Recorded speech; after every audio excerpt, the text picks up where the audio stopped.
আসসালামু আলাইকুম বন্ধুরা, রুমকি ভিলেজে আপনাদের সকলকে ওয়েলকাম জানিয়ে আজকে আমি বড়দিন স্পেশাল ফ্রুট কেক রেসিপি আপনাদের সাথে শেয়ার করব।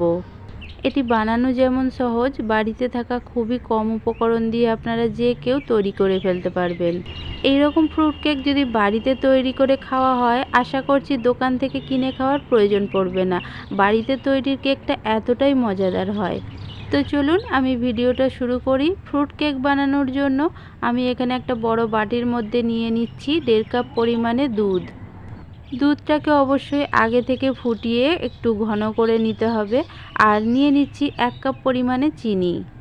একটা হ্যান্ড উইক্সের সাহায্যে চিনি আর দুধটাকে খুব ভালোভাবে এইভাবে মিশিয়ে নিতে হবে।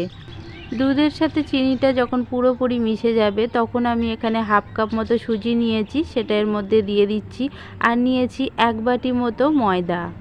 ময়দা আর সুজিটাকে অবশ্যই আমি আগে থেকে চেলে নিয়েছিলাম। তারপর একটা হ্যান্ড উইক্সের সাহায্যে খুব ভালোভাবে মিশিয়ে নেব।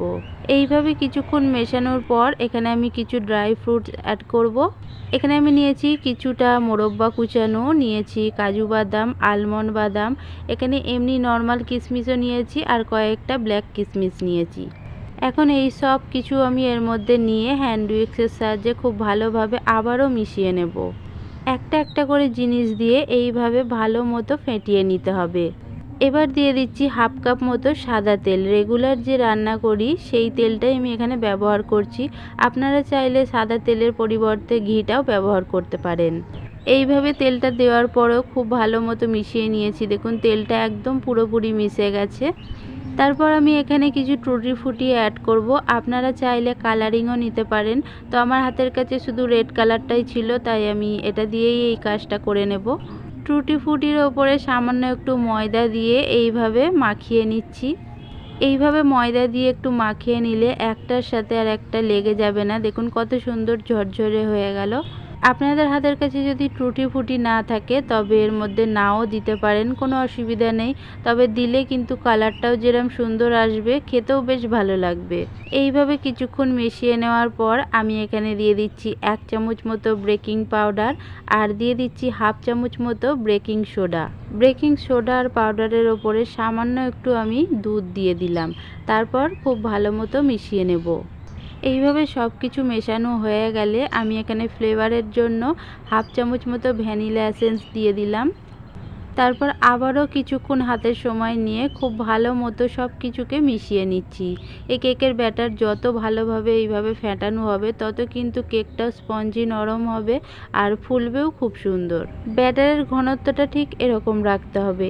আমি এখানে রেগুলার যে বাড়িতে ইউজ করা একটা বাটি ছিল সেই বাটির মধ্যে কেকটা বসিয়ে নেব। তার জন্য এর মধ্যে ভালোভাবে তেল ব্রাশ করে নিয়েছিলাম আর একটা বাটার পেপার বসিয়ে দিলাম। তার উপরেও কিছুটা সাদা তেল নিয়ে এইভাবে ব্রাশ করে নিলাম।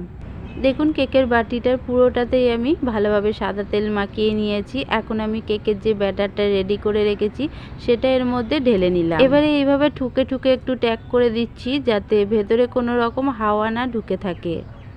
এখন আবারও কিছুটা সাদা তেল নিয়েছি, এইভাবে ব্রাশ করে নিচ্ছি ওপরটা।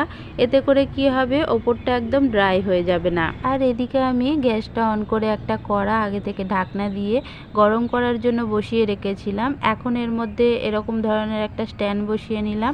তারপরে যে কেকের বাটিটা আছে সেটা এর মধ্যে বসিয়ে দিলাম। তারপর একটা ঢাকনা দিয়ে 15 মিনিটের জন্য ঢেকে দিলাম। 15 মিনিট পর ঢাকনাটা খুলে এর উপরে আমি কিছু টুটি ফুটি অ্যাড করব। এতে করে দেখতে যতটা সুন্দর লাগবে খেতেও বেশ মজার লাগবে। আপনারা আপনাদের পছন্দ মতন ড্রাই ফ্রুট অ্যাড করতে পারেন, এতে কোনো অসুবিধা নেই।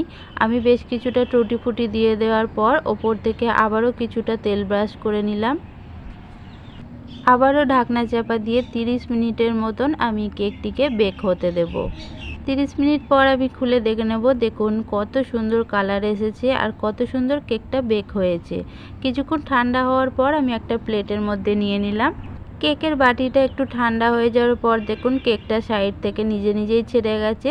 ছুরি দিয়ে ছাড়ানোর কোনো রকম দরকার পড়বে না। কেকটি বেক হতে পুরো টাইমটা লেগেছে আমার 45 মিনিটের মতন। দেখুন কত সহজে বাটি থেকে বেরিয়ে গেল। এবারে আমি বাটার পেপারটা তুলে নিচ্ছি।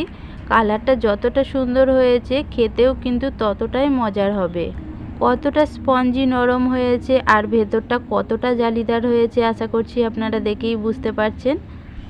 এই কেকটা বাড়িতে বানিয়ে যে একবার খাবে আশা করছি দোকান থেকে কিনে খাওয়ার আর মন যাবে না। এবারে আমি ছুরির সাহায্যে কেটেও আপনাদের ভেতরটা দেখিয়ে দিচ্ছি। দেখুন কত সুন্দর একটা কালার এসেছে আর ভেতরটা কতটা স্পঞ্জি নরম হয়েছে দেখুন। আজ বড়দিন স্পেশাল, আশা করছি আপনারা আজই বাড়িতে কেকটি ট্রাই করবেন আর আমাকে কমেন্ট করে অবশ্যই জানাবেন যে আপনাদের কাছে কতটা সহজ মনে হয়েছে আর খেতেও কেমন হয়েছে। ভেতর থেকে কালারটি কত সুন্দর এসেছে আর কতটা স্পঞ্জি নরম হয়েছে দেখুন। তো বন্ধুরা, আমার আজকের এত সহজ কেকের রেসিপিটা আপনাদের কাছে কেমন লেগেছে সেটা আমাকে কমেন্টে অবশ্যই জানাবেন। ভালো লাগলে একটা লাইক দিয়ে আমার পাশে থাকবেন।